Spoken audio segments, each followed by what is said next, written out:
Welcome to Podcast 83, a regular look at the news, stories, and trends related to Michigan's 83 counties from the Michigan Association of Counties. Good afternoon, everyone. Welcome to Podcast 83, the podcast put on by the Michigan Association of Counties. Today, we are joined by, of course, Deena Bosworth, Director of Government Affairs, but we've got a new face on the podcast. Jimmy Johnson joins us. First day, first podcast. Jimmy, why don't you give us a little background on yourself? Absolutely. Well, first of all, thank you for having me. Very excited to be joining the Michigan Association of Counties. My name is Jimmy Johnson. I just started today as the Governmental Affairs Specialist here. So I'll be covering judiciary and public safety. Health and Human Services will be my big focus here. I graduated from Central Michigan in 2019, started working in the House of Representatives in 2018 and have spent the last few years working on health policy in particular. So really want to thank Steve and Deena for bringing me onto the team and really looking forward to helping advocate for all 83 of Michigan's counties. Yeah, well, thanks, Jimmy. Look forward to working with you. And you'll see Jimmy in our committees, podcasts around Lansing. He'll be at the NACO Legislative Conference coming up here in a couple weeks. Feel free to introduce yourself to him. Shoot him an email if you have questions. Those on the Health and Human Services and Judiciary Committee. We'll see him very soon. So with that, let's talk a little legislation. There is legislation being worked on in Lansing. Of course, we've talked about it a few times. The earned sick time, minimum wage changes. We're running up against the deadline here now on the 21st. So end of this week, which is Friday.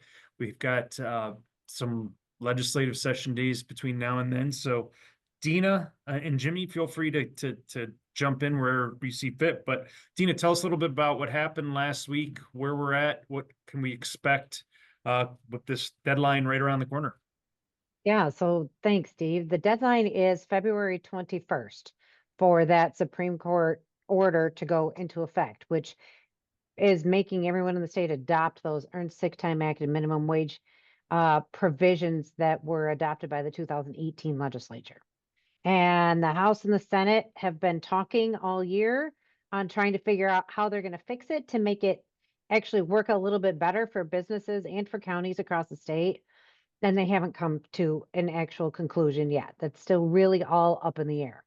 Now, last week, you saw the Senate vote out of committee two of their bills, Senate Bill 8 and Senate Bill 15.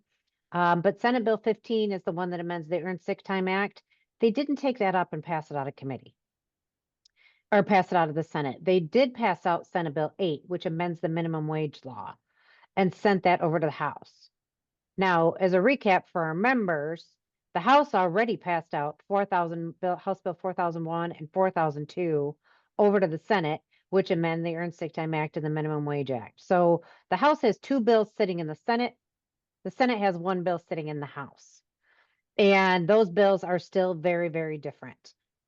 You got some minor differences in the Minimum Wage Act, and that really centers around restaurants and the tip credit and how much those tip workers are going to make as an hourly wage going forward.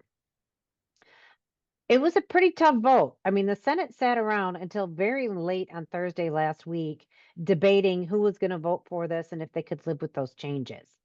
And as it turned out, I mean, more Republicans voted for it in the Senate than Democrats did, and it kept the ball moving forward. So there's that. What really affects counties is the Earned Sick Time Act and every single business across the state. And nobody knows how to implement this yet. They don't know what those numbers are going to be, how much earned sick time each individual business is going to have to grant to their employees. What a definition of small business is still up for debate. The House has it 50 employee or less than 50 employees. The Senate version has less than 25 employees. The House version says those small businesses are exempt if they have less than 10 employees. The Senate doesn't provide that provision. The accrual time is different. The House version has very different rules for small businesses on how much time someone who works for a very small business can accrue, so up to 40 hours. The Senate version has 40 hours paid, but 32 unpaid. Accrual, like I said, is different. How much you can carry over from year to year is different. So yeah, I mean, it's still really kind of up in the air as to what this is going to look like. Seasonal and part-time workers are, have provisions in both versions, very, very, very different. Yeah, and I think the significance of the movement of the bills last week, of course, is we oftentimes seen this during lame duck, is the 5-day rule, right? So now you have mechanisms in separate chambers that have sat for 5 days. That's why they needed to get it out of the Senate.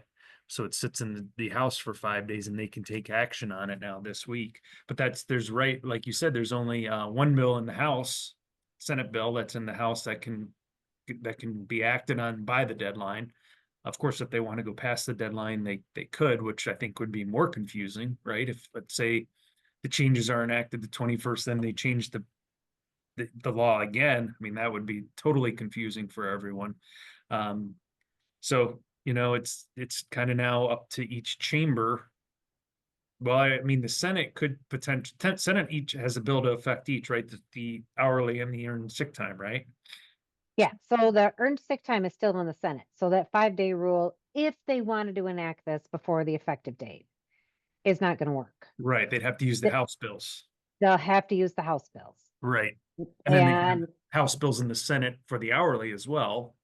yes. And then they have a Senate bill in the House for the hourly. Are you trying to confuse everyone? Because I'm Yes. already getting confused. Yes. Okay. Just wanted to make sure. So yeah, either, the Senate could take this and run with it. The House could take the one bill and the Senate could take one bill. So it'll be I by think far that- from done. Yeah, it's far from done. The problem is, Steve, today is Tuesday when we're recording this.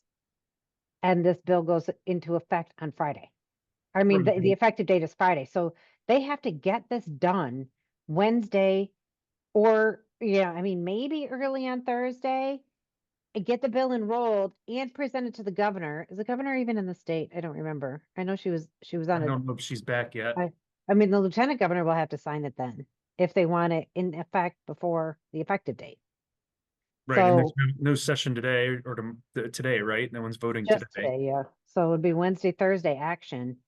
Very short turnaround time. And frankly, I know everyone is confused about this. Every business is confused.